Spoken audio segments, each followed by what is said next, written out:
వచ్చాను నేను బామి పొద్దుటూరుని. ఈ రోజు లోకల్ టెడ్డి సోహెల్ బ్రో అట్నే రాయలసీమ రాజా పేజు బాలా బ్రోతో కలిసి శివాలయంకి వచ్చినాం. ఈ రోజు కార్తీక మాసం 2వ సోమవారం కాబట్టి బాగా జరుగుతుంది గుళ్ళో. అంటే ఈరోజు చెప్పులు అయితే తెచ్చుకోలే. ఇంతకుముందు దసరాలో చెప్పులు పోగొట్టుకునే ఇబ్బంది పడినా చాలా, అందుకని ఈసారి చెప్పులు అయితే తెచ్చుకోలే. ఇంకా గుళ్ళే ఉంటారు జాగ్రత్త. జోబి దొంగలు కూడా ఉంటారు జాగ్రత్త, తిట్టినే ఉంటారు వాళ్ళు. ఇప్పుడే గుళ్ళకి అయితే ఎంటర్ అయినాం. ఇక్కడ శివాలయంలో భక్తులను చూస్తే ఎంత మంది ఉండారని, ఎవరు పూజలలో వాళ్ళు నిమగ్నమై భక్తి భావాలతో పూజలు అయితే చేసుకుంటూ దీపాలు అయితే వెలిగించినారు. జనాన్ని చూచానే దేవుని దర్శనం అయితే వచ్చాడు. జనాలు పిచ్చలు పిచ్చలు ఉన్నారు శివాలయంలో.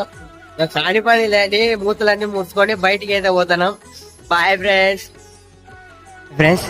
శివాలయంలో దర్శనం కాలే, ప్రసాదం పెడతారు. ఇంకా చూద్దాం. పెరగన్నం. యాదవ్